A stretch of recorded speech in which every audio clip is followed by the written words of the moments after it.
Hello everyone, मैं doctor Tanuja कुमारी आप सभी का स्वागत अपने यूट्यूब चैनल में करती हूँ। आज के इस वीडियो में मैं झारखंड में ईसाई मिशनरी के आगमन के संदर्भ में महत्वपूर्ण तथ्यों पर चर्चा करूंगी। अगर आपने मेरे यूट्यूब चैनल को सब्सक्राइब नहीं किया है तो कृपया कर इसे सब्सक्राइब करें, जिससे कि भविष्य में मेरे द्वारा अपलोड किए जाने वाले वीडियो से संबंधित नोटिफिकेशन आपको प्राप्त हो सके और आप इससे लाभान्वित हो सके। आप मेरे YouTube लिंक को अपने दोस्तों के साथ भी शेयर करें, जिससे कि उन्हें भी मेरे YouTube चैनल के विषय में जानकारी प्राप्त हो और वह भी इससे लाभान्वित हो सके। झारखंड में ईसाई मिशनरियों के आगमन पर मैंने अपने पहले वीडियो में ग्रॉसनर के द्वारा रांची में स्थापित किए गए पहले चर्च के संदर्भ में चर्चा किया था तथा इस बात का भी उल्लेख किया था कि ईसाई मिशनरियों के द्वारा स्वास्थ्य शिक्षा के क्षेत्र में प्रारंभिक दौरे में ही महत्वपूर्ण कार्य किए गए थे, जिसके कारण झारखंड की जनजातियां ईसाई धर्म के प्रति आकर्षित हुई थी। जैसा कि हम जानते हैं, उस समय भारत में ब्रिटिश शासन रहा था और ईसाई मिशनरियों को, जैसा कि मैंने पिछले वीडियो में बताया, कि ब्रिटिश शासन व्यवस्था का संरक्षण प्राप्त था और यही कारण है कि ईसाई मिशनरियों के द्वारा झारखंड की जनजातियों में ईसाई धर्म का प्रचार प्रसार बड़े पैमाने पर प्रारंभ किया गया था। ईसाई मिशनरियों के द्वारा स्वास्थ्य सुविधा, मुफ्त शिक्षा, इन सभी की व्यवस्था कर जनजातियों को ईसाई धर्म के ओर आकर्षित कर उनका बड़े पैमाने पर धर्मांतरण करवाया गया। अगर हम झारखंड की जनजातियों के संदर्भ में विचार करें तो हम यह देखते हैं कि ईसाई धर्म के प्रति सभी जनजातियों का आकर्षण रहा है तथा सभी जनजातियों के द्वारा एक बड़ी संख्या में ईसाई धर्म को अपनाया गया है। यदि हम संख्या के दृष्टिकोण से विचार करें तो हम यह देखते हैं कि झारखंड की जनजातियों में सर्वाधिक ईसाई धर्म के प्रति आकर्षण उरांव जनजाति में देखा गया है। उनके द्वारा बड़ी संख्या में ईसाई धर्म को अपनाया गया। अगर हम उरांव जनजाति के बाद दूसरी जनजाति की प्रधानता ईसाई धर्म को अपनाने में देखें तो वह मुंडा जनजाति रही है। यहाँ हमें यह ध्यान रखना होगा कि जनजातियों का आकर्षण ईसाई धर्म के प्रति दो मुख्य कारणों से हुआ। पहला, जनजातियों की आर्थिक स्थिति और दूसरा, जनजातियों में ईसाई मिशनरियों के द्वारा स्वास्थ्य और शिक्षा सुविधा की व्यवस्था मुफ्त में करना। अब आगे मैं विस्तार से झारखंड में ईसाई मिशनरियों के आगमन के विभिन्न तथ्यों पर चर्चा करूंगी। ईसाई मिशनरी के संदर्भ में झारखंड पर हम विचार करें तो हम यह देखते हैं कि झारखंड में जनजातियों के मध्य शिक्षा का बहुत अधिक प्रसार नहीं हुआ था। ईसाई मिशनरियों के द्वारा शिक्षा के क्षेत्र में उल्लेखनीय कार्य किया गया, जिससे झारखंड की जनजातियों में शिक्षा का प्रचार और प्रसार हुआ। झारखंड में ईसाई मिशनरियों के प्रचार एवं प्रसार के संदर्भ में हम यह भी देखते हैं कि इसमें एसपीजी मिशन तथा जर्मन चांसलर बिस्मार्क की महत्वपूर्ण भूमिका रही है। कर्नल डाल्टन भी धर्मांतरण को अत्यधिक प्रोत्साहित कर रहे थे। उनके प्रयास और समर्थन के कारण ईसाई धर्म का काफी प्रचार और प्रसार झारखंड में हुआ था। एसपीजी मिशन और जर्मन चांसलर बिस्मार्क ने पुराने धर्म प्रचारकों को चर्च ऑफ इंग्लैंड के अंतर्गत लाने का प्रयास किया था। उनके द्वारा बिशप मिलमैन से इस संदर्भ में वार्ता की गई थी। एसपीजी मिशन और जर्मन चांसलर बिस्मार्क के विचारों से बिशप मिलमैन भी सहमत थे और उनके द्वारा यह प्रयास किया गया कि पुराने धर्म प्रचारकों को चर्च ऑफ इंग्लैंड में शामिल कर लिया जाए, लेकिन ऐसा करने में उन्हें सफलता प्राप्त नहीं हुई थी, क्योंकि उनके इस विचारधारा का समर्थन चर्च मिशनरी सोसाइटी कोलकाता के द्वारा नहीं किया गया था। जैसा कि मैंने अभी कहा, चर्च मिशनरी सोसाइटी कोलकाता के द्वारा जो है इस विचारधारा को नहीं अपनाया गया था और इसे समर्थन नहीं दिया गया था।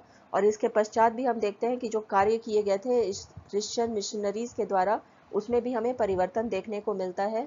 जब चर्च मिशनरी सोसाइटी कोलकाता के द्वारा ईसाई चर्च के संदर्भ में कोई निर्णय नहीं लिया गया तो society for the propagation of gospel, जो लंदन में स्थित है, से अनुरोध किया गया कि कुछ नए ईसाई चर्च ऑफ इंग्लैंड में शामिल होना चाहते हैं। 17 अप्रैल 1869 को 7,000 ल्यूथरियन ईसाइयों तथा 624 प्रतिनिधियों के साथ अस्थायी चर्च ऑफ इंग्लैंड में बिशप मिलमैन शामिल हो गए थे, जिसके परिणाम स्वरूप झारखंड में ईसाई धर्म के प्रचार एवं प्रसार में भी हम देखते हैं कि दो मुख्य विचारधाराओं का मिलन हो गया था। झारखंड के संदर्भ में रोमन मिशन का महत्वपूर्ण स्थान रहा है। झारखंड में जनजातियों में धर्म प्रचार या हम कह सकते हैं ईसाई धर्म के प्रचार और प्रसार में रोमन मिशन की महत्वपूर्ण क्रियाकलाप के संदर्भ में हम 1869 में चाईबासा में ईसाई धर्म के संदर्भ में पादरी स्टॉक का उल्लेख कर सकते हैं। रोमन मिशन के इस पादरी ने चाईबासा में ईसाई धर्म के प्रचार और प्रसार में महत्वपूर्ण भूमिका निभाई है। झारखंड में 1880 में हम यह देखते हैं कि पादरी स्पॉट ने रांची में के डोरंडा में प्रवेश किया था। इसी मिशन के लिए पादरी लिवेंस 1885 में रांची पहुंचे थे। इनके आगमन के परिणाम स्वरूप मिशन का केंद्र स्थान डोरंडा से हटकर पुरुलिया रोड कर दिया गया था।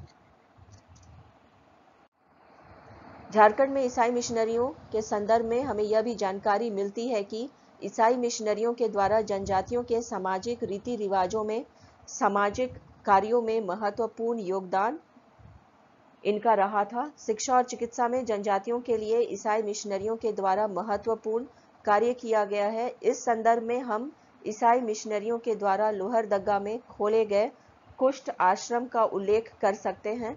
कुष्ठ आश्रम की स्थापना में हेजेनबर्ग मिशन का महत्वपूर्ण स्थान रहा है। झारखंड में ईसाई मिशनरी के संदर्भ में एक महत्वपूर्ण घटना प्रथम विश्व युद्ध के समय हमारे समक्ष आती है। जब प्रथम विश्व युद्ध के समय जर्मन मिशनरियों को वापस भेज दिया गया था, झारखंड में ईसाई मिशनरियों के द्वारा सहकारी बैंक की स्थापना की गई थी। साथ ही साथ हम यह भी देखते हैं कि छोटा नागपुर काश्तकारी अधिनियम 1908 में भी ईसाई मिशनरियों की अहम भूमिका रही थी। झारखंड में ईसाई मिशनरियों के प्रचार और प्रसार के क्रम में मानभूम और गोविंदपुर में the United Free Church of Scotland की महत्वपूर्ण भूमिका रही है। झारखंड में ईसाई धर्म के प्रचार और प्रसार में द डबलिन मिशन का भी योगदान रहा है, जिसके द्वारा जनजातियों में शिक्षा के प्रचार प्रसार के साथ धर्म परिवर्तन के लिए प्रयास किए गए थे। आगे अगर हम वर्तमान संदर्भ में झारखंड में ईसाई मिशनरियों की बात करें तो इसमें मोराबादी में 1930 में स्थापित the seventh day Adventist church की चर्चा कर सकते हैं,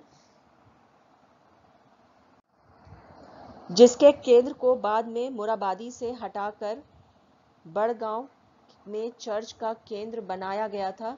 इस चर्च के द्वारा शिक्षा और चिकित्सा के क्षेत्र में महत्वपूर्ण कार्य किया गया है।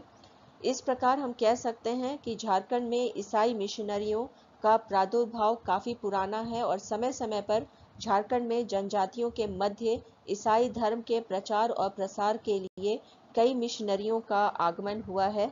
झारखंड की जनजातियों में ईसाई मिशनरियों के द्वारा अपने प्रारंभिक चरण में या कालांतर में भी शिक्षा के क्षेत्र में महत्वपूर्ण कार्य किए गए हैं और यही कारण है कि आज झारखंड में कई प्रसिद्ध शैक्षणिक संस्थाओं की पृष्ठभूमि में ईसाई मिशनरियों की भूमिका निश्चित रूप से रही है।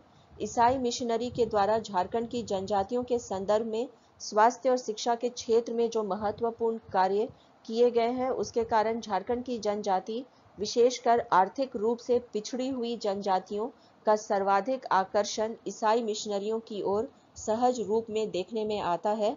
साहूकार एवं महाजनों के आर्थिक शोषण के शिकार जनजातियों के मध्य शिक्षा और स्वास्थ्य की निःशुल्क व्यवस्था एक प्रधान आकर्षण का केंद्र रही है और युवाओं में भी ईसाई मिशनरियों के प्रति आकर्षण और प्रभाव स्पष्ट रूप से हमें दिखाई देता है, जिसके कारण बड़ी संख्या में जनजातियों के द्वारा धर्मांतरण को प्राथमिकता दी गई है। ईसाई मिशनरियों की एक उपलब्धि यह भी रही है कि इनके द्वारा भारत में झारखंड जनजातियों के मध्य शिक्षा और स्वास्थ्य के संदर्भ में व्यवस्था करते समय इस बात पर भी ध्यान दिया गया कि युवकों के साथ युवतियों को भी शिक्षा दी जाए, जो कि झारखंड की जनजातियों के लिए प्रमुख घटना रही है। वास्तव में न सिर्फ झारखंड बल्कि भारत के संदर्भ में युवतियों की शिक्षा को बहुत अधिक प्रोत्साहन और महत्व नहीं दिया जाता था, लेकिन इन ईसाई मिशनरियों के द्वारा कई स्कूलों और कॉलेजों की स्थापना युवतियों को ध्यान में रखकर किया गया। जिसका एक सामाजिक परिवर्तन लाने में महत्वपूर्ण भूमिका रहा है और यही कारण है कि ईसाई मिशनरियों को अपने धर्मांतरण के उद्देश्य में सफलता प्राप्त हो सका है। इसी के साथ अपने इस चर्चा को यहीं पे विराम देती हूँ। यदि आप लोगों को आज का ये वीडियो पसंद आया हो तो प्लीज़ इसे लाइक करें, शेयर करें तथा मेरे YouTube चैनल को सब्सक्राइब करें। Thank you. Stay connected.